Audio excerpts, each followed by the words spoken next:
স্বাগত দর্শক, ৭১ জার্নালে আপনাদের সাথে আছি আমি তানিয়া রহমান। সংবাদ পর্যালোচনা ভিত্তিক নিয়মিত এই অনুষ্ঠানে আমরা খবরের নানান বিষয় নিয়ে বিশ্লেষণ করি। পত্রপত্রিকা, টেলিভিশন, ডিজিটাল মিডিয়া ও নিউজ পোর্টালে যেসব খবর শিরোনাম হয়ে থাকে তা আমরা জানিয়ে দিই। সেই খবরের সাথে যুক্ত মানুষদের আমরা সংযুক্ত করি আমাদের আলোচনা টেবিলে। আমাদের স্টুডিও এবং অনলাইনে সংযুক্ত থাকা অতিথিরা সেসব খবরের গভীরে ঢোকেন। আজ আমাদের সাথে আছেন স্টুডিওতে সিনিয়র সাংবাদিক জিয়াউল কবির সুমন। অনেক ধন্যবাদ এবং স্বাগত, যুক্ত হয়েছেন আপনি আমাদের সাথে। এবং দর্শক, আপনাদেরকে আমরা বলে দিতে চাই যে বিভিন্ন আলোচনায় বিভিন্ন অতিথিরাও নানা পর্যায়ক্রমে কিন্তু সংযুক্ত হবেন আমাদের সাথে। নির্বাচন সামনে আসছে, আপনার দৃষ্টিতে কি মনে হচ্ছে? পরিবেশ, রাজনৈতিক ব্যক্তিত্বরা তো অনেক ধরনের কথা বলছেন, বা রাজনীতির মাঠে আমরা পাল্টাপাল্টি অভিযোগের কথা আসলে দেখি, কিন্তু সাংবাদিক হিসেবে আপনার চোখে কি মনে হচ্ছে পরিবেশটা? আমার চোখে যেটা মনে হচ্ছে, আসলে সব ভালো কিন্তু ভালো না। আমরা ইতোমধ্যে আমরা দেখেছি যে 5 দিনের একটা প্রচারণা কিন্তু হয়ে গেছে, শেষ হয়ে গেছে। তো 6ষ্ঠ দিনে শুরু হচ্ছে। এদিকে বিএনপি চেয়ারম্যান তিনি দেশের বাইরে, ঢাকার বাইরে বিভিন্ন জেলা তিনি সফর করছেন, বিভিন্ন সভা সমাবেশে বক্তব্য রাখছেন, গণসংযোগ করছেন। আবার ওইদিকে আপনি যদি দেখেন জামাত এবং জামাতের অ্যালায়েন্স যারা এনসিপি, সবাই কিন্তু মানে যারা প্রার্থী সবাই কিন্তু ব্যস্ত এই ইয়েতে। তো সব কিছু মিলে আবার আপনি যদি দেখেন, কেউ কিন্তু কাউকে ছাড়ছে না পিঞ্চিং করতে। যে কোনো একটা কমেন্ট সেটা ধরে আবার একজনের সাথে কাউন্টার পাল্টা কাউন্টার, এগুলো কিন্তু চলছে। তো সব মিলিয়ে যে শক্তিটা আপনার 5 তারিখের আগে যারা একত্রিত ছিল এবং পরবর্তীতে আমি মতবিরোধের কারণে বা আলাদা অ্যালায়েন্সের কারণে তারা হয়তো একজন আরেকজনের বিরুদ্ধে বলছেন, কিন্তু তারা খুব বেশি যে কঠোর তাও বলছেন না, খুব বেশি কিছুও বলছেন না। তো সব মিলে নির্বাচন হচ্ছে, প্রচারণা হচ্ছে, কিন্তু কোথাও যেন একটা সংকোচ, সন্দেহ কারো না কারোর মধ্যে একজন আরেকজনকে নিয়ে এরকম আছে বলে আমার মনে হচ্ছে আর কি, if I am not wrong.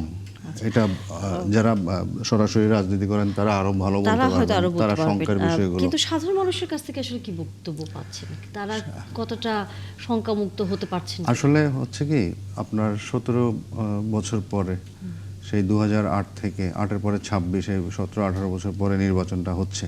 এই নির্বাচনকে নিয়ে মানুষের কিন্তু অনেক আশা আকাঙ্ক্ষা। কারণ আমরা এর আগে 14 সালে বিনা ভোটের সরকার দেখেছি, তারপরে রাতের ভোট দেখেছি, এরপরে আমিডামি দেখেছি। তো সব কিছু মিলিয়ে এই, এবং আপনি তত্ত্বাবধায়ক সরকারের প্রধান উপদেষ্টা তিনি বলেছেন যে এবারের নির্বাচনটা একটা দেখার মতো হবে, দৃষ্টান্তমূলক হবে। তো সব কিছু মিলিয়ে মানুষের প্রত্যাশার জায়গাটা কিন্তু অনেক বেশি হয়ে গেছে।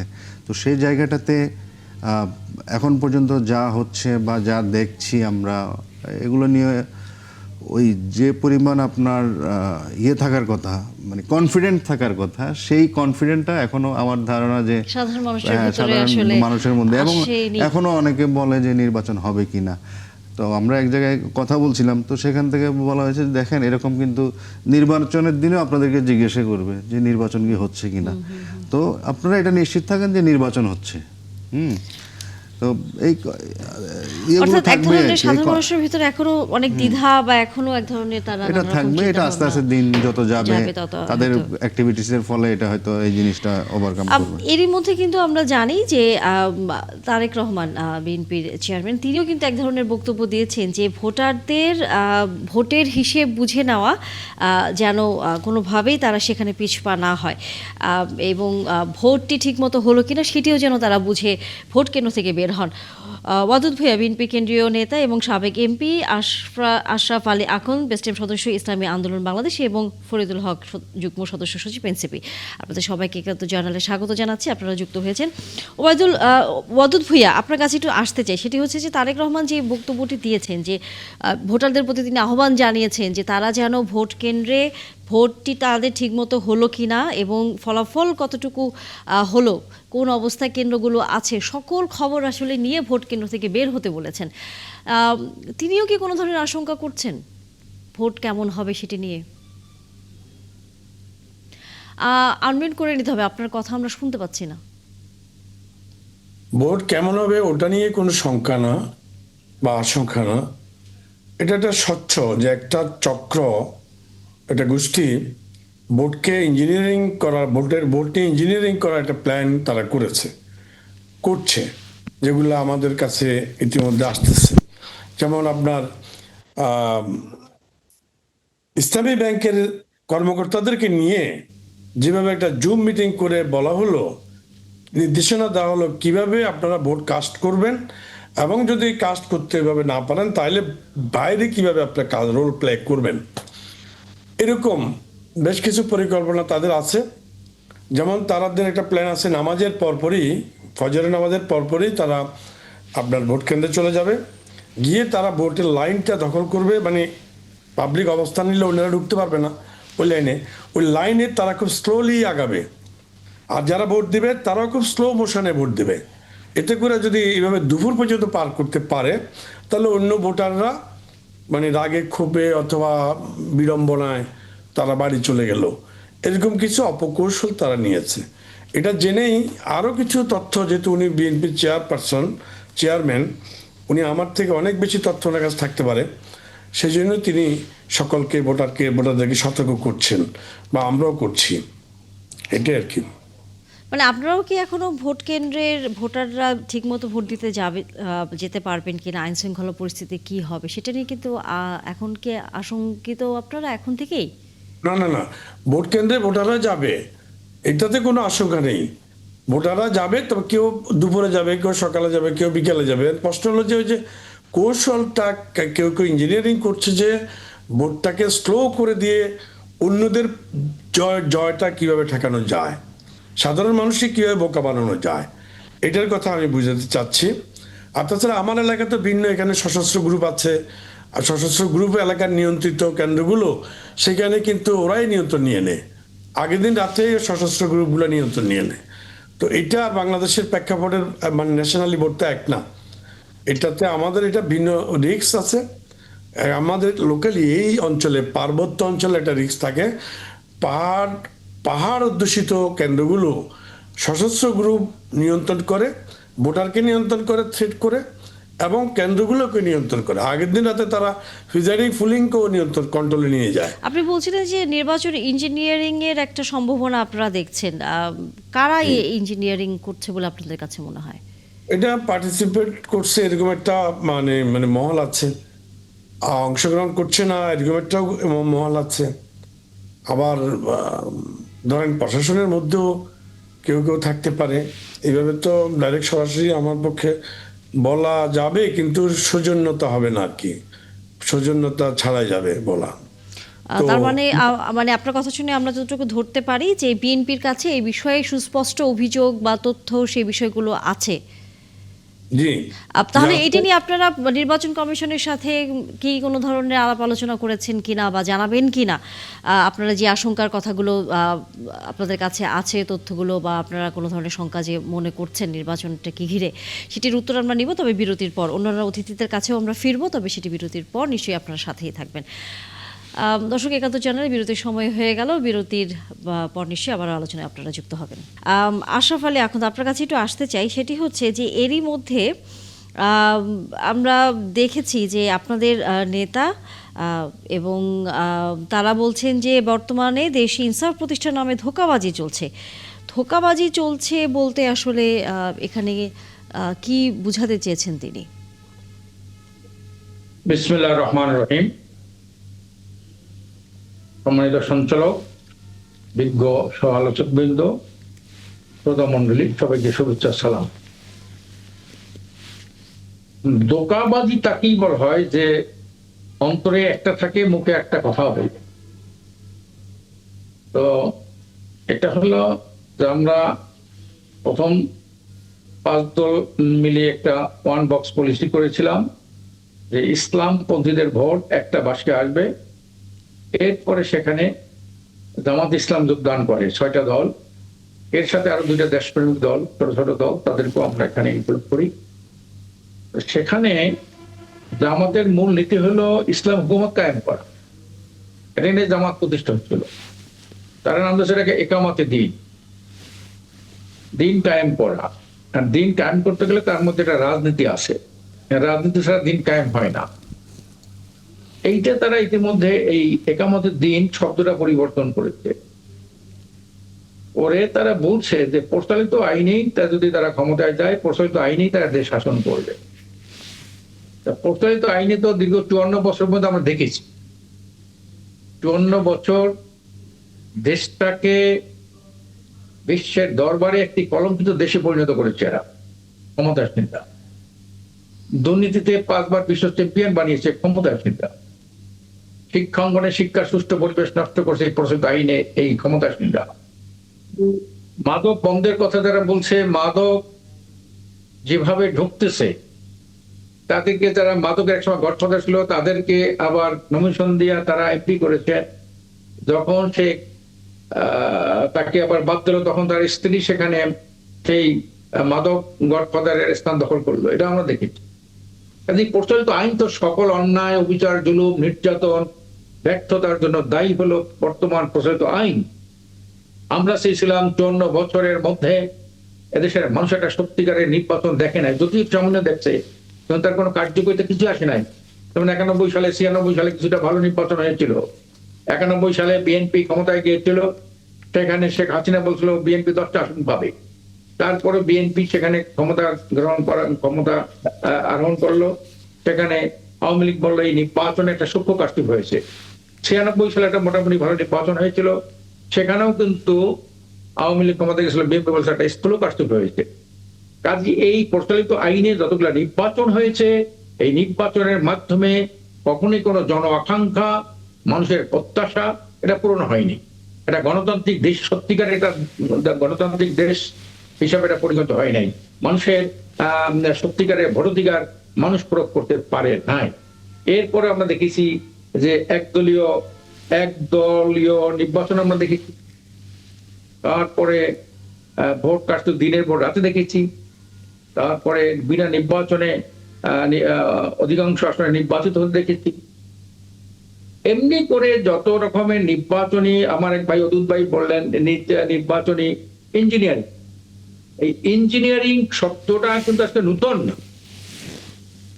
যারা ক্ষমতায় যারা জেতে তারা বলে সুষ্ঠু নির্বাচন হয়েছে, যারা জেতার সময় তারা বলে এটা ইঞ্জিনিয়ারিং, এটা একটা ইঞ্জিনিয়ারিং হয়, ইলেকশন ইঞ্জিনিয়ারিং। এই যে ইলেকশন ইঞ্জিনিয়ারিং, এটা হওয়ার তো কথা ছিল না। এ ধরনের একটা ষড়যন্ত্রমূলক নির্বাচনের মানুষ আশা করে নাই, কিন্তু সেই সংখ্যাটা দেখা দিচ্ছে। বহুবিধ কারণ আছে এই যে ইলেকশন ইঞ্জিনিয়ারিং। আপনারাও কি সেই সংখ্যা দেখেন? যে কথাটা বলেছেন ইলেকশন ইঞ্জিনিয়ারিং, দুইটা পক্ষ যারা ক্ষমতায় যাওয়ার খুব প্রতিযোগিতায় নেমেছে। ইলেকশনে সেই তাদের ক্ষমতায় যাওয়ার যে প্রতিযোগিতা, সেটা শুরু থেকেই নির্বাচনী যেদিন প্রথম শুরু হয় সেদিন থেকে আমি দেখেছি। সেদিন যে কথা, যেভাবে আক্রমণাত্মক কথা শুরু হয়েছে, বিদ্রুপ ব্যঙ্গাত্মক কথা শুরু হয়েছে, এটা সুষ্ঠু নির্বাচনে তাৎপর্য বহন করে না। আমরা রাজনীতি করি, বিশেষ করে এই জুলাই আগস্টের বিপ্লবের পরে আমরা যারা রাজনীতি করি তাদের থেকে এই বিপ্লবের পরবর্তীতে আমরা আশা করেছিলাম আমরা একটা সুষ্ঠু রাজনীতি করতে পারবো। কিন্তু ইতিমধ্যেই আমরা সেই পুরনো ধারায় আবার ফিরে যাচ্ছি। পুরনো ধারায় যেভাবে নির্বাচন হচ্ছে, যেভাবে ইলেকশন ইঞ্জিনিয়ারিং হয়েছিল বিগত দিনে, আগামীতেও বড় দল একটা বিএনপি, তারা 3-5 বার ক্ষমতায় ছিল। জিয়া রহমান সাহেবের সামনে একবার, আব্দুল সত্তার সাহেবের সামনে একবার, বেগম খালেদা জিয়ার সাথে 3 বার, যদিও একটা নির্বাচন এককভাবে করেছিলেন তার। কাজে এই যে ইলেকশন ইঞ্জিনিয়ারিং, ওনারাও দেখেছেন এটা, ওনারাও কিছু যেমন 15ই ফেব্রুয়ারি নির্বাচনটা ওনারাও করেছেন। কাজে ইলেকশনটা নিয়ে দেশে এত আন্দোলন, অভ্যুত্থান, দেশ স্বাধীন হচ্ছে ইলেকশনকে কেন্দ্র করে, মানুষের সত্যিকারের ভোটাধিকার। আমি আসলে আপনাকে যে প্রশ্নটা রেখেছিলাম আখন্দ সাহেব, সেটি হচ্ছে আপনারাও ভোট ইঞ্জিনিয়ারিং এর আশঙ্কা দেখেন কিনা? আর কয়েকদিন পরে বলা যাবে, এখন বলতে আমরা আচ্ছা। ডাইরেক্ট বলতে পারি না। আচ্ছা কিন্তু আচ্ছা, লক্ষণ হলো- আপনি আপনারা আরো লক্ষণ পরিস্থিতি হলো বুঝে হয়তো নির্বাচন- মন্তব্য করবেন। ফরিদুল হক, আপনার কাছে একটু আসতে চাই, সেটি হচ্ছে যে নির্বাচনের- আপনাদের নেতা নাহিদ ইসলাম তিনি বলেছেন যে কৃষক কার্ড, ফ্যামিলি কার্ড এগুলো এক ধরনের প্রতারণার প্যাকেজ। প্রতারণার প্যাকেজ বলতে আসলে তিনি কি বুঝিয়েছেন, ওনার কাছে কেন মনে হচ্ছে এগুলো প্রতারণার প্যাকেজ? আর 2008 সালের ইলেকশনের মতো যদি ইলেকশন হয় তাহলে সেটি সবার কাছে গ্রহণযোগ্য বা আপনাদের কাছে গ্রহণযোগ্য হবে না বলেও আপনারা সেটা মানবেন না বলে এরই মধ্যে কিন্তু আপনারা জানিয়েছেন। আপনারা এখনই কেন আশঙ্কা করছেন যে 2008 সালের মতো নির্বাচন হবে? জি, ধন্যবাদ আপনাকে। আমি আপনার দ্বিতীয় প্রশ্নের উত্তরটা আগে দিই, তাহলে সুবিধা হবে। সেটা হচ্ছে যে আহ, মানে আপনি অলরেডি জানেন, পত্রিকা মাত্র মারফতেই খবর এসেছে যে 45 জন প্রার্থী ঋণ খেলাপি, এবং যাদের খেলাপি ঋণের পরিমাণ প্রায় 5,000 কোটি টাকার উপরে, এবং ঋণ খেলাপি থাকা সত্ত্বেও এই তাদের প্রার্থিতা বহাল রেখেছে নির্বাচন কমিশন। এবং এমনকি একজন প্রার্থী ধরেন হাইকোর্টে গিয়ে কোর্টে ধরেন এক ধরনের মববাজি করে আপনার এই প্রার্থীদেরকে তার প্রার্থিতা বৈধ করার চেষ্টা করেছেন। পাশাপাশি সর্বশেষ যে 2 দিন শুনানি চলতেছিল নির্বাচন কমিশনে প্রার্থিতা বাছাইয়ের মানে ফাইনাল যে শুনানি, সেখানে যারা বাতিল করেছিলেন এর মধ্যে ঋণ খেলাপি এবং হচ্ছে কি বলে দ্বৈত নাগরিকত্ব, এই ইস্যুটা কিন্তু শেষের দিকে আপনি মনে করে দেখেন খুব সিরিয়াস আকারে ধারণ করেছিল। শেষের 2 দিন ছাত্র দলের একদম কেন্দ্রীয় নেতারা গিয়ে নির্বাচন কমিশনের সামনে ভিন্ন ইস্যু নিয়ে প্রতিবাদ করে আসলে এক ধরনের মববাজি করে নির্বাচন কমিশনের উপরে চাপ প্রয়োগ করে। চাপ প্রয়োগ করাতে ওই নির্বাচন কমিশন কিন্তু বেশিরভাগ প্রার্থিতা বৈধ মানে কি বলে বৈধ করে দেয়। এটা একটা ব্যাপার। মানে ছাত্র দলের চাপের কারণে নির্বাচন কমিশন বিএনপির প্রার্থীদের বৈধতা দেয়? এটা পরিষ্কার চাপ প্রয়োগ, মানে তারা ওইখানে গিয়ে মব তৈরি করতেছে, নির্বাচন কমিশনের সামনে ব্লকেট করে রাখতেছে, তারা অন্য দাবি নিতেছে। এবং ওই সময় কি ইস্যু নিয়ে আপনার চলতেছে, কি বলে যে শুনানিগুলো চলতেছে, আপনি এটা একটু মনে করে দেখেন, তাহলে আপনি বুঝতে পারবেন। এটা একটা ব্যাপার। আর একটা ব্যাপার হচ্ছে আজকেও দেখলাম যে একজন প্রার্থীর, কুমিল্লা 10 আসনের একজন প্রার্থীর মনোনয়ন বৈধ করা হয়েছে এবং হচ্ছে তাকে ধানের শীষ দেওয়া হয়েছে, যেটা আমি জানি না কতটুকু এটা আইনি কারণ এই প্রার্থী আগেই তার মনোনয়ন বাতিল হয়ে গেছিল, কারণ উনি প্রত্যয়নপত্র জমা দেন নাই। মানে দলের মার্কা পাওয়ার জন্য একটা প্রত্যয়নপত্র দিতে হয়, প্রত্যয়নপত্র জমা দিয়েছিলেন আর একজন, উনি দ্বৈত নাগরিকত্ব ইস্যুতে ওনার মানে দ্বৈত নাগরিকত্ব উনি হলফনামায় গোপন করেছিলেন, বিএনপি প্রার্থী, কিন্তু ওনারটা বাতিল হয়ে যায়, উনিও কোর্টে যান। আবার এই আজকে যার হয়েছেন মোবাশ্বের আলম ভূঁইয়া, উনিও কিন্তু জমা দেন, কিন্তু উনি ওনার ঋণ খেলাপি সংক্রান্ত যে ইস্যু ছিল সেই ইস্যুটা উনি প্রপারলি অ্যাড্রেস করতে পারেননি এবং প্রত্যয়নপত্র জমা দেন না। এই দুটো ইস্যুতে ওনারটাও বাতিল হয়ে যায়, দুইটা ইস্যুই কোর্টে যায়। কোর্টে যাওয়ার পরে যখন প্রথম ব্যক্তি যাকে বিএনপি মনোনয়ন দিয়েছিল তারটা যখন ফাইনালি বাতিল হয়ে যায়, ওই সময় গিয়ে বিএনপি মোবাশ্বের আলম ভূঁইয়াকে প্রত্যয়নপত্র দেয় এবং সেই প্রত্যয়নপত্র অনুযায়ী উনি এখন বিএনপির দলীয় প্রার্থী হিসেবে আজকে হাইকোর্ট ঘোষণা দিচ্ছে। মানে এই যে পুরো সিস্টেম ধরেন যেভাবে একটা দলের পক্ষে কাজ করতেছে, এটাই করে পরিষ্কার ভাবে খুবই আশঙ্কা তৈরি হয় আমাদের কাছে যে এইটা আবার আর একটা ইঞ্জিনিয়ারিং এর প্লট কিনা। কারণ এই আশঙ্কা এই প্রশ্নের উত্তরটা আমরা একটু ওয়াদুদ ভাইয়ের কাছে একটু জানতে চাই। আপনাদের কি সুবিধা দিচ্ছে নির্বাচন কমিশন? আমাদেরকে যদি সুবিধা দিত তাহলে তো আপনার এই যে কুমিল্লায় মঞ্জুরা আহসান মুন্সি এই ঋণ খেলাপির অভিযোগে তার বাতিল হয়, এভাবে আরো কয়েকজন আছে বাতিল হয়েছে। ততএব এটা তো আমাদেরকে সুবিধা দেয়নি, সুস্পষ্ট প্রমাণ আছে। বরঞ্চ তারা স্বতন্ত্র সহ অন্য অনেককেই তাদের যথোপযুক্ত কারণে বাতিল হওয়ার পরেও তাদেরকে বহাল করেছে। বরঞ্চ বিএনপিকে অনেক তারা ডিসফেভার করেছে বলা যায়, তারা ফেভার তো নয়, ডিসফেভার করে দিয়েছে, এটা বলবো আর কি আমি। কিন্তু এনসিপির যিনি অতিথি আছেন তিনি কিন্তু পরিষ্কার করে বললেন যে আপনাদের অনেক প্রার্থীর বিষয়ে নির্বাচন কমিশন অনেক শিথিলতা দেখিয়েছে এবং এক ধরনের আপনাদের ছাত্র সংগঠনের আন্দোলনের মুখে নির্বাচন কমিশন অনেকে মনোনয়নপত্র বৈধ ঘোষণা করেছে। ওখানে যে শত শত প্রার্থীর মনোনয়ন বৈধ করলো, সেটা কি আমাদের মানে আমরা কি তাদের মনোনয়ন বৈধ করে দেওয়ার জন্যই চাপ দিয়েছি? শুধু বিএনপির যাদের লিগেলি বৈধ হওয়া দরকার তারাই হয়েছে, ইলেকশন কমিশন যাদেরকে লিগ্যাল মনে করেছে, ঠিক তেমনিভাবে স্বতন্ত্র সহ অন্যান্য পার্টির প্রার্থীদেরকেও তারা লিগ্যাল মনে করেছে যাদেরকে, তাদেরকে বৈধতা দিয়েছে। এখানে কোনো মানে পার্টিজান নাই, এখানে কোনো পার্টিশনও নাই। ফরিদুল হক, এখানে কোনো পার্টিজান নেই বলে বলছেন বিএনপির অতিথি। না, এটা এবং আমাদের একই সাথে সাথে তো ধরেন আপনার কাছে আমার একটা প্রশ্ন ছিল যে যে ধরনের বিএনপির চেয়ারম্যান বলছিলেন তারেক রহমান সাহেব যে নানা ধরনের কার্ড দেওয়া হবে, সেটা আপনারা অনেকটা প্রতারণার অংশ মনে করছেন।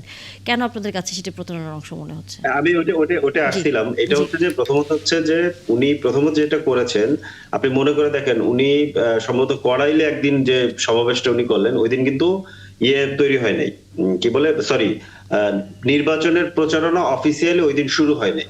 ওই সময় উনি কিন্তু কড়াইলে সমাবেশ করেছেন, যেটা নির্বাচনী আচরণবিধির বাইরে থাকার কথা, এবং ওই দিন উনি কিন্তু কার্ড শো করেছেন যে এই আমরা কার্ড দিব। তো এটা কিন্তু এক ধরনের নির্বাচনী আচরণবিধির বাইরে গিয়ে উনি ওই দিন কার্ডটা শো করেন, এটা একটা ব্যাপার। আর একটা হচ্ছে যে কার্ডে যে পরিমাণ পরিবারকে দেওয়া হবে, মাসিক যে পরিমাণ টাকা লাগবে, এই টাকার সংস্থান কোত্থেকে হবে?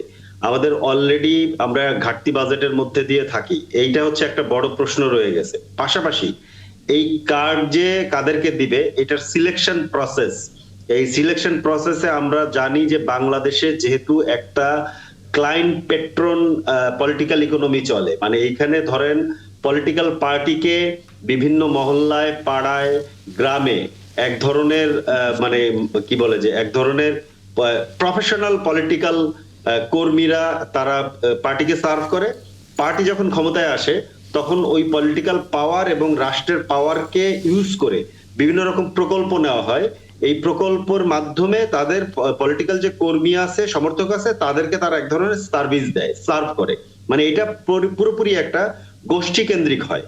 এটা প্রপারলি যাদের কাছে যাদের পাওয়ার কথা তারা এটা পায় না। আমরা টিআর কাবিকা সহ যা যা এর ইতিমধ্যে এই ধরনের প্রকল্প ছিল এর আগে গত 50 বছরে বহু প্রকল্প হয়েছে, আমরা এটা দেখেছি। এটা একটা ব্যাপার। দ্বিতীয় ব্যাপার হচ্ছে যে যদি সাধারণ কিছু মানুষ এটার লিস্টভুক্ত হয়ও, তখনও দেখা যায় যে এই মানুষগুলোকে ডিস্ট্রিবিউশন করার ক্ষেত্রে স্থানীয় সরকারি দলের নেতারা ব্যাপক মাত্রায় প্রভাব বিস্তার করে স্থানীয় প্রশাসনের উপরে, কিংবা ধরেন স্থানীয় জনপ্রতিনিধিদের উপরে, কিংবা জনপ্রতিনিধিরা নিজেরাই হইতেছে দেখা যায় যে ওই দলের লোক থাকেন, তারা তাদের নির্দিষ্ট সমর্থক কিংবা নির্দিষ্ট ভোটার গোষ্ঠীকে এটা দেয় যে রিয়েলি নিডেড সে হয়তো অনেক সময় পায় না। আবার রিয়েলি নিডেড যারা আসলে পার্টিকে ওইভাবে ওন করে না, কিংবা পার্টির সাথে যাদের ওইরকম ভালো সম্পর্ক নেই, তাদের দেখা যায় যে উৎকোচ কিংবা ঘুষ দিয়ে এই ধরনের সুবিধাগুলো নিতে হয়। তার মানে এই পুরো প্রক্রিয়াটার মধ্যে কিন্তু একটা বড় ধরনের গোঁজামিল আছে। তো এই গোঁজামিলটা কিভাবে পরিষ্কার ভাবে এটা মেনটেন করা হবে সেই ব্যাপারে আমরা কোনো ক্লিয়ার বক্তব্য পাইনি। এবং এইটাকে বারবার করে সামনে আনা এবং নির্বাচনের আগে মানে প্রচারণা শুরুর আগেই এটাকে সামনে আনা কতটুকু ধরেন নির্বাচনী আইন বহির্ভূত, সেই বিষয় নিয়ে আমরা নির্বাচন কমিশনকে কোনো কথা বলতে দেখি নাই। আরেকটা জিনিস আমি একটু বলি, তারেক রহমানের সাহেব সম্পর্কে এইটা একটু ওনার ব্যাপারে বিএনপির আরো সতর্ক হওয়া উচিত। উনি বিএনপি জোটের সম্ভাব্য ক্যান্ডিডেট, কি বলে, প্রধানমন্ত্রী ক্যান্ডিডেট। উনি যদি নির্বাচনী আচরণবিধি ভঙ্গ করে তাহলে কিন্তু আপনি নির্বাচনের সুষ্ঠু পরিবেশ বজায় রাখতে পারবেন। আপনি খেয়াল করেন উনি যখন থেকে সিলেট থেকে উনি শুরু করেছেন যে নির্বাচনী ওনার যে মানে যাত্রা, উনি প্রায় প্রত্যেক দিন উনি আচরণবিধি ভঙ্গ করেছেন। কিভাবে? আপনার 2টা থেকে 8টা পর্যন্ত হচ্ছে থাকার কথা, কি বলে, মাইক বাজানোর অনুমতি থাকার কথা। উনি গভীর রাত্রেও কিন্তু মাইক বাজিয়ে সমাবেশ করছেন, এটা একটা ব্যাপার। আরেকটা ব্যাপার হচ্ছে যে উনি এখনো একটা কম্পিটিশন করা রাজনৈতিক দলের প্রধান। উনি হয়তোবা একটা প্রধানমন্ত্রী ক্যান্ডিডেট, বিএনপির পক্ষ থেকে এটা এখনো পরিষ্কার করে বলা হয়নি যে উনি প্রধানমন্ত্রী ক্যান্ডিডেট কিনা, কিন্তু আমরা ধরে নিচ্ছি যে উনি প্রধানমন্ত্রী ক্যান্ডিডেট। এখন একজন প্রধানমন্ত্রী ক্যান্ডিডেট কি মাত্রার প্রোটোকল পাবে এইটার কিন্তু কোনো সুনির্দিষ্ট রূপরেখা নাই। তাহলে অন্য দল কিংবা জোটের থেকেও যদি প্রধানমন্ত্রী ক্যান্ডিডেট থাকেন, তারাও কি ওই একই মাত্রার প্রোটোকল পাচ্ছেন কিনা, এটা কিন্তু একটা অনেক এই বিষয়গুলো আপনারা যে অভিযোগ করছেন বা আপনি যে অভিযোগগুলো করছেন সেটা নিয়ে নির্বাচন কমিশনের কাছে আপনারা কথা বলছেন কিনা, জানাচ্ছেন কিনা? নিশ্চয়ই সেটার উত্তর আমরা জানবো। আমাদের অতিথি আপনাদেরকে একটু প্রশ্ন, এখানে একটা আমার জানার বিষয়, সেটা হচ্ছে ফরিদুল হকের কাছে, যে ওনারা 2,500 টাকা করে যে ফ্যামিলি কার্ড দিবেন বা কৃষকদের কার্ড, তো এর প্রত্যুত্তরে বা আমরা যদি অন্যভাবে দেখি যে আপনাদের যে 11 দলীয় জোট, আপনারাও কিন্তু বেকারদের 10,000 টাকা করে 2 বছর আপনারা দিবেন বলেছেন, তো সেটা কিভাবে, সেই টাকাটা কিভাবে অ্যারেঞ্জ করা হবে? বা সেই পরিমাণটা তো বোধহয় আরো বেশি হবে, যে বেকারদের 10,000 টাকা করে ভাতা দেওয়ার বিষয়টা। না না না, এটার বেশি হওয়ার আরে আপনি যে পরিবারের কথা বলেছে এটা তো 4 কোটির মতো পরিবার, 4 কোটি পরিবার 1,500 টাকা করে, এটার পরিমাণ কত? না, আমি আর ওটা বলতেছি না, আমি বেকারের বলতেছি 10,000 টাকা করে যে টাকাটা দেওয়া হবে বেকারদের ভাতা, সেটা কিভাবে আপনারা অ্যারেঞ্জ করবেন? না না, আপনি বেশির কথা বলছেন না, আমি সেটা বলছি যে এটা একটু এটা অনেক বড় ফিগার, এত বড় ফিগার আমি নিশ্চয় গুণ ভাগ করে হিসাব করে বের করতে পারবো না। কিন্তু এটা বেকারদের ভাতার ক্ষেত্রে একটা কথা বলা হয়েছে, এটা একটা মানে কি বলে, এটা একটা জোটের এজেন্ডা। এটার ব্যাপারে আমি খুব পরিষ্কার সোর্সটা আমি জানি না, সোর্সটা জেনে আমি জানাতে পারবো। তো আমি এটা বলতে পারছি না এখন এটা কোথেকে আচ্ছা, আসবে, ঠিক কিন্তু আছে। এটার পরিমাণ অনেক বেশি, মানে ইয়ের কার্ডের পরিমাণটা অনেক বেশি, যেটা 4 কোটির মতো পরিবারকে বোধহয় দেওয়া হবে প্রতি মাসে। তো এটার পরিমাণ কিন্তু অনেক বেশি। আর আমাদের বেকার ওই কি বলে যে যারা গ্রাজুয়েটেড বেকার, তাদের পরিমাণ সম্ভবত 20-25 লাখের বেশি হবে না, এটা খুবই সংখ্যায় খুবই কম। কিন্তু তো ওইটার টাকার সাথে ওইটা অ্যামাউন্ট তো কোনোভাবে বেশি, তুলনা হয় না। সেখানে আবার টাকার অ্যামাউন্ট কিন্তু বেশি। না, টাকার অ্যামাউন্ট বেশি হলে এটা তো ধরেন একটা Monthly নির্দিষ্ট যেটা। সময়ের জন্য, আপনি তো আজীবন বেকার ভাতা দিবেন না। না, 2 একটা বছর, লোককে একটা নির্দিষ্ট সময়ের জন্য আপনি সাপোর্ট দিবেন।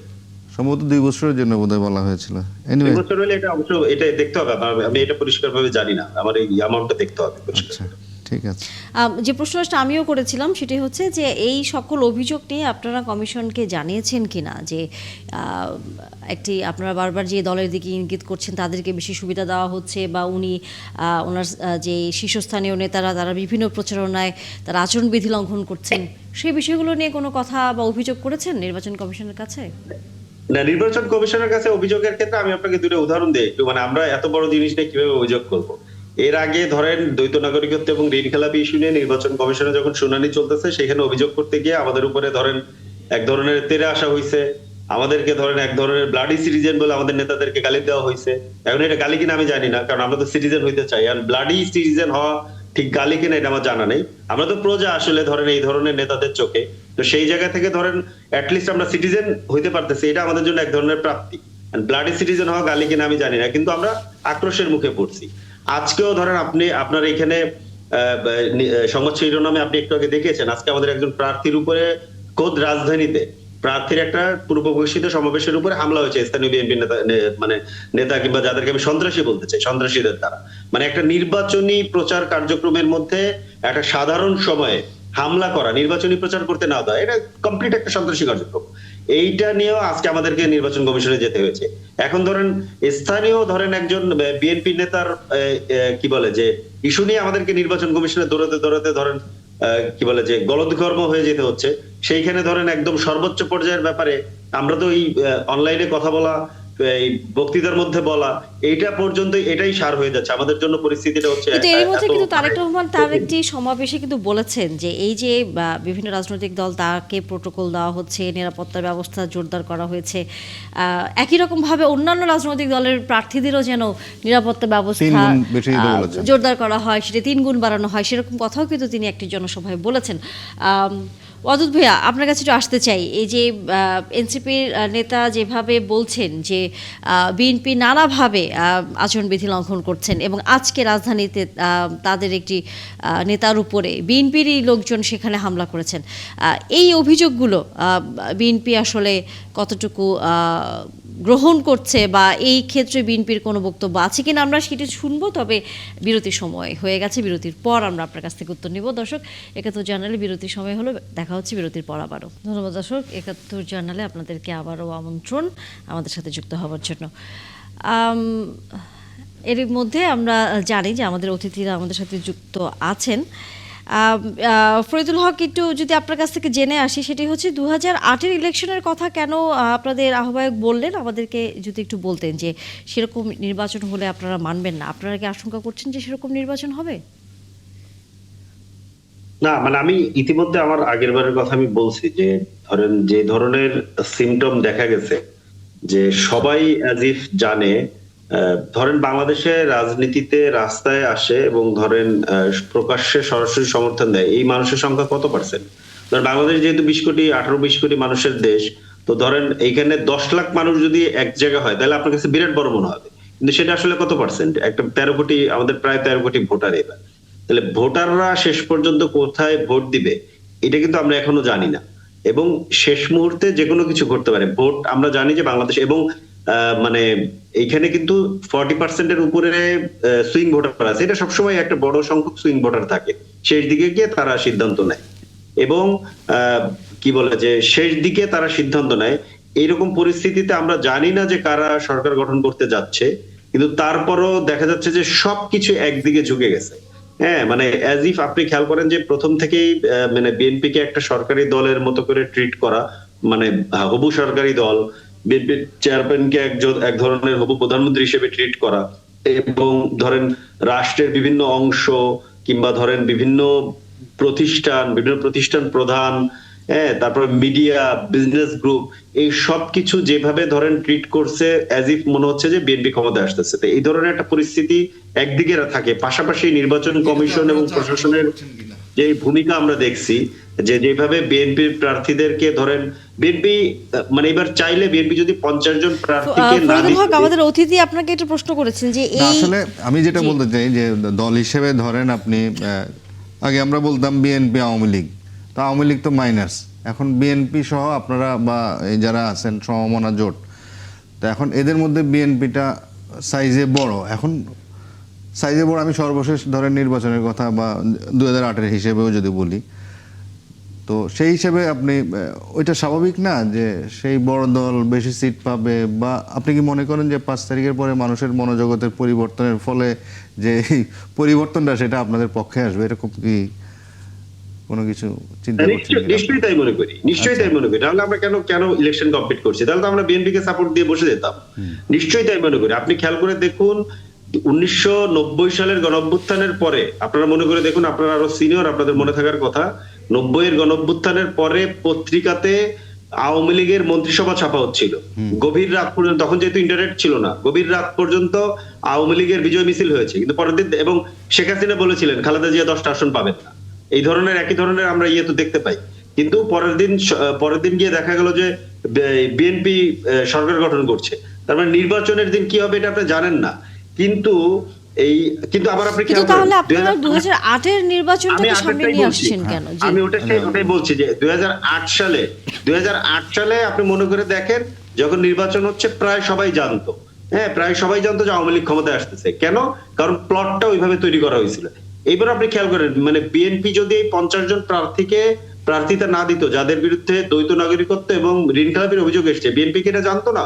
অবশ্যই বিএনপি এই বিষয়গুলো তদন্ত করা দরকার ছিল। তারা পুরনো দল, তাদের সেরকম রিসোর্স এবং আছে, মানে সেটআপ আছে, কিন্তু তারা এটাকে দিয়েছেন এবং এইটাকে এক ধরনের জোর জবরদস্তি করে এগুলোকে বের করে নিয়েছে, নির্বাচন কমিশনে এটা করতে দিয়েছে।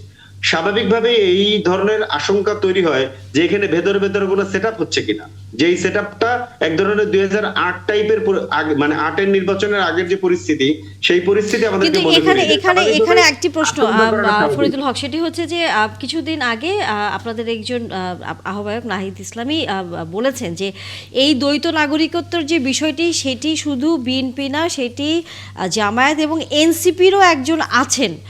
সেই বিষয়টিও কিন্তু তিনি আমাদের 71 টেলিভিশনের কিন্তু বলা যায় সরাসরি যখন তিনি প্রচারণা চালাচ্ছিলেন আমাদের সহকর্মীর প্রশ্নের উত্তরে কিন্তু বলেছেন।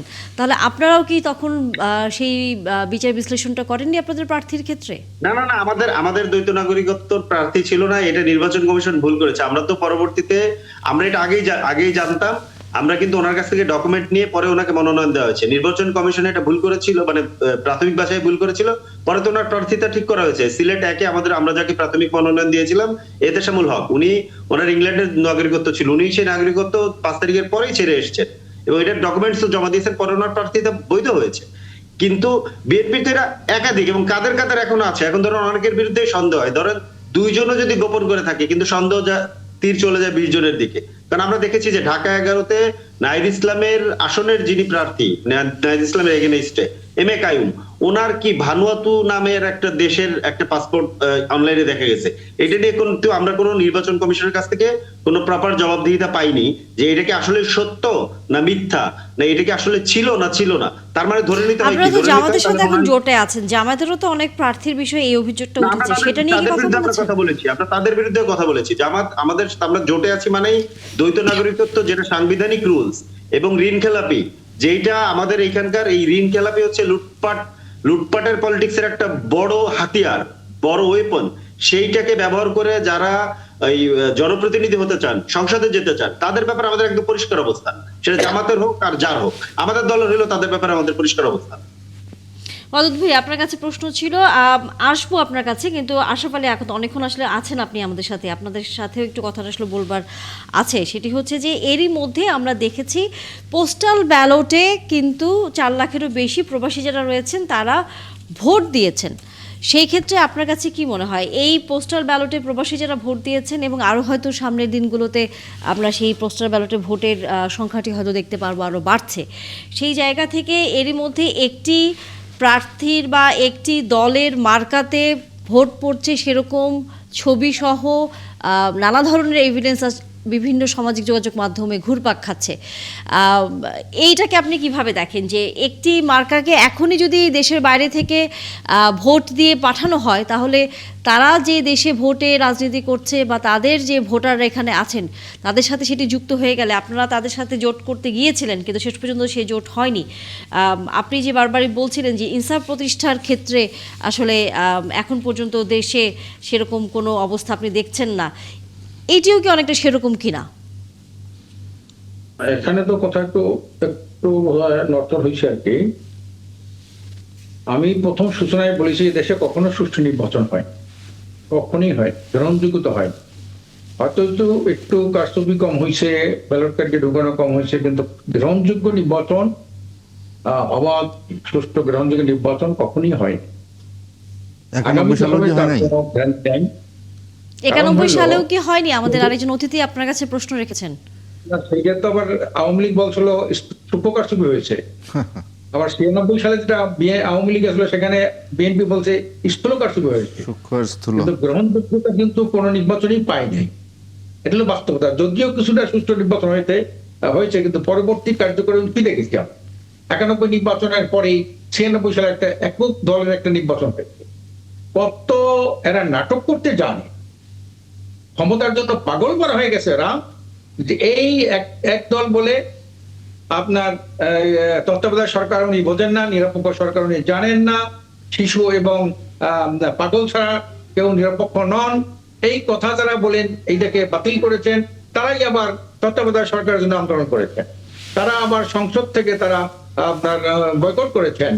153 দিন, 164 দিন তারা সংসদ বর্জন করেছেন, দুইটা দলেই করেছেন। অথচ তারা সংসদ বয়কট করার পরেও কিন্তু তারা বেতন ভাতা নিয়েছেন, সুযোগ সুবিধা নিয়েছেন, তারপরে বাড়ি গাড়ি সব ট্যাক্সি গাড়ি নিয়েছেন, লাল পাসপোর্ট ব্যবহার করেছেন, সবকিছু করেছেন। অথচ তাদের তো এইভাবে নির্বাচন, জনগণের ভোট নিয়ে পার্লামেন্ট ছেড়ে রাজপথে নামা, এটা কিসের ইঙ্গিত বহন করে? কাজেই আমরা মনে করি এটা আমূল পরিবর্তন হওয়া দরকার দেশের। এই প্রচলিত ধারায় যে নির্বাচন, এখনো আমাদের অদূত ভাই বললেন, তারপরে ওই সাংবাদিক ভাই বললেন, ফজলুল আলম বললেন, কাজে এখন এই সংখ্যা তো দিন দিন না। আজকে সবচেয়ে বড় লজ্জাস্কর ব্যাপার হইলো, একজন সিএসি তার গলায় জুতার মালা পরানো হয়, জুতার মালা পরে তাকে হাঁটানো হয়। একজন প্রধান বিচারপতি ম্যাজিস্ট্রেটের সামনে আকুতি করে জামিন আবেদন করতে হয়। একজন রাষ্ট্রপতি দুর্নীতি দায়ে 7 জেল খাটতে হয়। একজন প্রধানমন্ত্রী দুর্নীতির কারণে রাইট আর রং এর বিরুদ্ধে তাকে জেল খাটতে হয়। তারপরে একজন স্বাধীনতার ঘোষক নির্মম ভাবে তার নিহত হতে হয়। তারপরে আরেকজন স্বাধীনতা স্থগিত দাবি করেছিলেন, নির্মম ভাবে সপরিবারে ধ্বংস হতে হয়। এই যে দূষিত, বিষাক্ত, কলুষিত, নোংরা রাজনীতি, এই রাজনীতির পরিবর্তন ছাড়া সুষ্ঠু নির্বাচন তো একটা পার্ট, রাষ্ট্রের একটা পার্ট। কিন্তু এর আগে তারা কি করেছেন? এই সরকার, যারা সরকার গঠন করে তারা কি করেছেন? দুর্নীতিতে 5 বার বিশ্ব চ্যাম্পিয়ন হয়েছেন। এটা কি দেশের জন্য কোনো সম্মানজনক? মোটেই সম্মানজনক না। আজকের যে প্রধান নির্বাচন কমিশন যা করেছেন, নাটক করেছেন। এর সূচনাই বোঝা যায় যে নির্বাচনটা সে ভণ্ডুল করার জন্য একটা ষড়যন্ত্রে লিপ্ত আছেন। উনি পরিষ্কার বললেন, যান টাকাগুলা দিয়ে দেন, আপনারটা ওকে করা হইল। মানে কি? এটা বাপদাদার একটা সম্পত্তি পেয়েছেন, ব্যাংক চালানো ওনার সাথে জড়িত। যখন বললো যে ব্যাংকে, তাকে বলল যে উনি বাধা দিলেন, ওনারটা বাতিল হইলো। পরবর্তী আবার ওই ব্যাংকের কর্মকর্তায় বললেন, আমরা এই নিয়ে কোনো আপিল করবো না।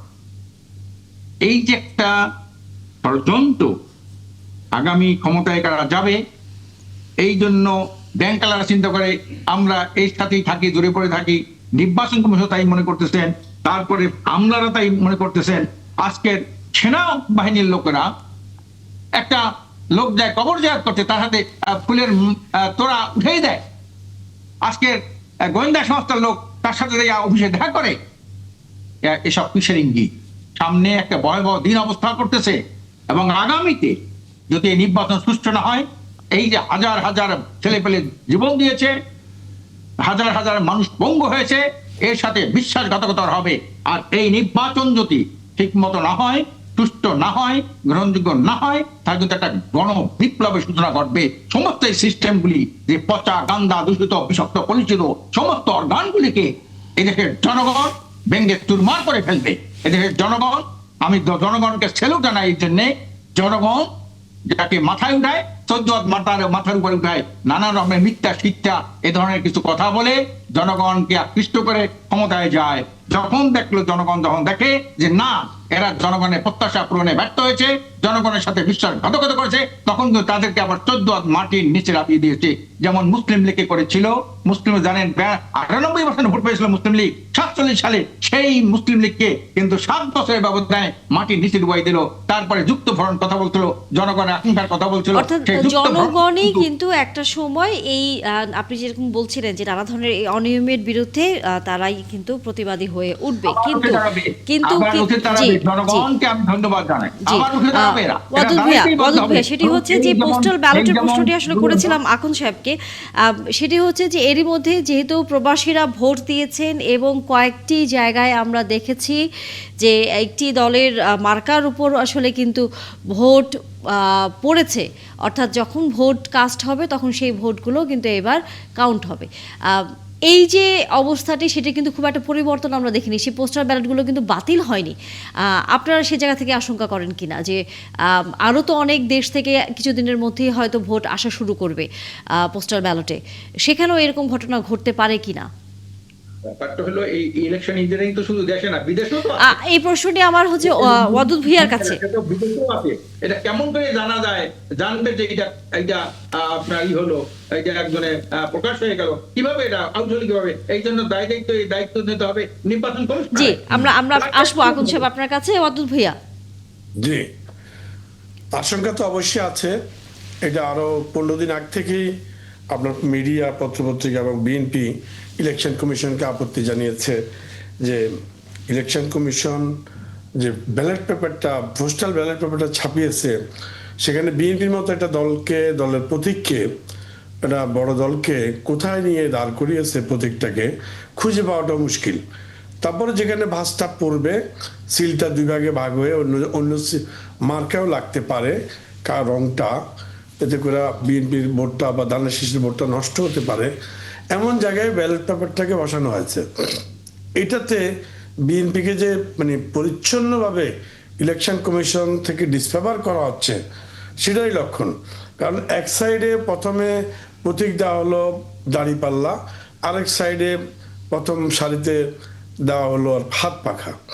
তাহলে বিএনপি কি এতইটা অস্তিত্বহীন দল যে তাকে এত মাঝামাঝি জায়গায় এত পেছনে নিয়ে এটা সমুদ্রে ঢিল মারার মতো একটা অবস্থা সৃষ্টি করলো? এতে আমরা সেটা ইলেকশন কমিশনের কাছে প্রতিবাদ জানিয়েছি, এবং পোস্টাল ভোট নিয়ে বিদেশে যে কারচুপি, ষড়যন্ত্র ইত্যাদি হচ্ছিল, সেগুলো আমরা টের পাচ্ছিলাম এবং সেগুলো আমরা জানিয়েছি। আমরা যেহেতু ফেয়ার এবং সুষ্ঠুভাবে জনগণের ভোট প্রত্যাশা করছি, জনগণের কাছেই যাচ্ছি, জনগণই ভোট দিবে, কিন্তু সেক্ষেত্রে আমরা দেখতেছি যে আমরা কোনো মানে ষড়যন্ত্র নিজেরা করার কোনো অভিলাষ আমাদের কখনো ছিল না, এখনো নাই। কিন্তু যারা জনগণের সাথে নাই, জনগণ যাদের সাথে নাই, তারা কিন্তু এই জাতীয় কারচুপির মানে ব্যস্ত। যেই কারণে আপনার তারা যে প্রবাসে, যেমন ধরেন মিডল ইস্টে যদি ধরি, মিডল ইস্টের বেশিরভাগ শ্রমজীবী মানুষ, তারা কি পদ্ধতিতে অ্যাপ ব্যবহার করতে হয় পোস্টাল মানে ভোটার ব্যালটের, সেটাও অনেকেই জানে না।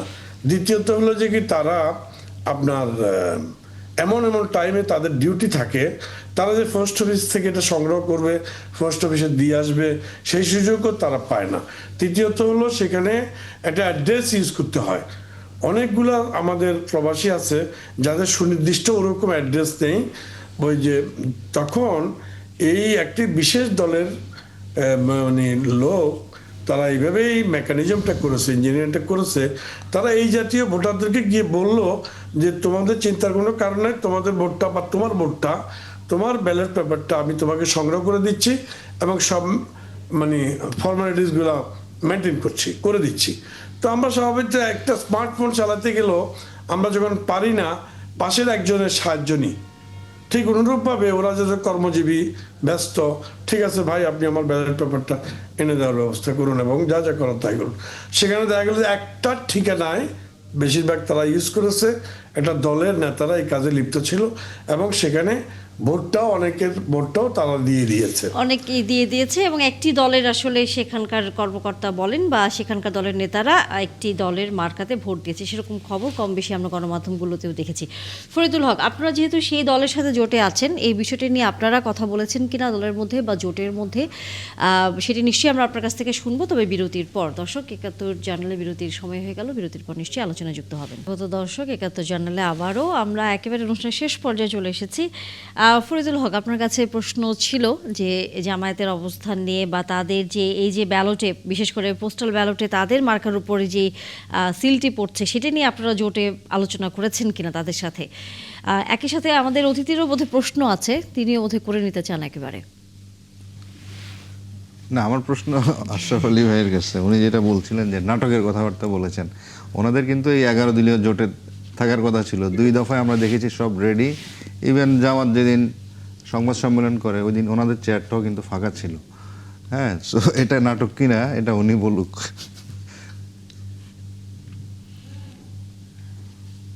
জি, আমারটা আমি বলি। জি।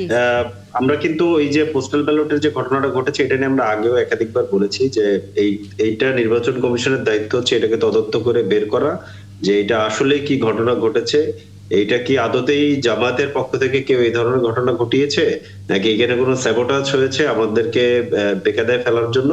এটা নির্বাচন কমিশনের দায়িত্ব, তারা এটা পৌঁছেছে, তারা এটা রিসিভ করার কথা, এই পুরো প্রক্রিয়াটা তাদের নিয়ন্ত্রণাধীন। অতএব তাদেরকে এটা তদন্ত করে তাদেরকে এটা প্রকাশ করা দরকার। কারণ নির্বাচনের সময়কালীন এই বিশ্বাসযোগ্যতাটা, আস্থাটা খুব গুরুত্বপূর্ণ, যে এখানে কেউ কোনো ধরনের কোনো ম্যানিপুলেশন করছে কিনা। তো এটা যদি নির্বাচন কমিশন এই আস্থাটা করতে না পারে, তাহলে এটা সবাই ক্ষতিগ্রস্ত হবে। আমরা কিন্তু নির্বাচন কমিশনকে এটা বারবার বলছি। আমি এখনো এইটার মাধ্যমে আমি বললাম যে নির্বাচন কমিশন এটা বের করুক। যদি জামাতের লোকেরা এইটা দ্বারা মানে এটার সাথে যুক্ত থাকে, তাহলে আমরা জামাতের কাছে এই বলবো যে যারা যুক্ত আপনারা থাকে তাদেরকে যেন আইনের আওতায় নিয়ে আসা হয় আপনাদের দলের পক্ষ থেকে, সেটি দাবি। আশরাফ আলী আখুন্দ, জি, কি বলবো? জি, না, ওই যে আপনার কাছে আপনারা প্রশ্ন ছিল আমাদের জামাত অতিথি। জোটে আপনারা যে শেষ মুহূর্তে গেলেন না, এর পেছনে কোনো নাটক আছে কিনা আমরা। না, সেটা তো বললাম, আমি তো স্পষ্ট বললাম, সাংবাদিক সম্মেলন করলাম, তারপরে সেটা পত্রিকায় প্রথম পৃষ্ঠায় বড় করে আসলো, 2-3 কলমে আসলো, তারপর বিভিন্ন বক্তব্য দিলাম, তারপরে আমাদের আমির বিভিন্ন জায়গায় বক্তব্য দিতেছেন, টকশোতে আমি বলতেছি, আমাদের লোকেরা টকশোতে, এটা তো ক্লিয়ার, এটা তো একটা ক্লিয়ার বিষয়। আমি পরিষ্কার বলেছি যে এখানে ভিতরে যে কতগুলা এই যে দূতাবাস কেন্দ্রে গিয়ে তাদের পদচারণা, জি, যে দূতাবাসগুলি আমার দেশের রাজনীতি অস্থিরতার জন্য দায়ী, তারা এই সব দূতাবাসের ধর্ণা দিয়া এদেশের যে কোনো ভাবে তারা ক্ষমতা যেতে চায়। আমরা দেখেছি 24-এ এই জুলাই অভ্যুত্থানের আগে কি করেছেন, একটা দূতাবাসে একটা দল হুমড়ি খেয়ে পড়তো, আরেকটা দূতাবাসে আরেকটা দল হুমড়ি খেয়ে পড়তো। এই যে দূতাবাস কেন্দ্রিক রাজনীতি, এই দেশের ক্ষমতাকে নিয়ন্ত্রণে রাখার যে বিদেশি ষড়যন্ত্র, এই ষড়যন্ত্রের ফাঁদে আমাদের এই কোন নেতা এই ঐক্যমত্য, এই যে কি বলে সমঝোতা ভিত্তিক ওয়ান বক্স পলিসির যে কিছু কিছু নেতা, সেই তাদের ফাঁদে পাতায়। সেখানে যে বলিয়ে আসে, দূতাবাসে বলে যে ওনারা তো তোমরা মৌলবাদীদেরকে, তোমরা তো উগ্রবাদীদেরকে সাথে নিচ্ছ।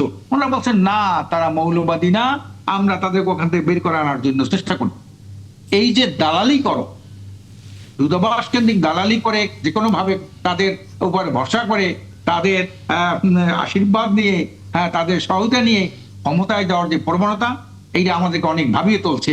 এটা হলো মূল কথা।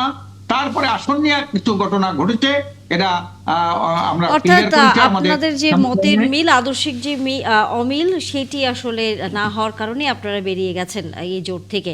পদ্মত ভাইয়া, শেষ মন্তব্য আসলে আপনার কাছ থেকে আমরা একটু শুনেই একাত্তর জানুয়ারি শেষ করতে চাই।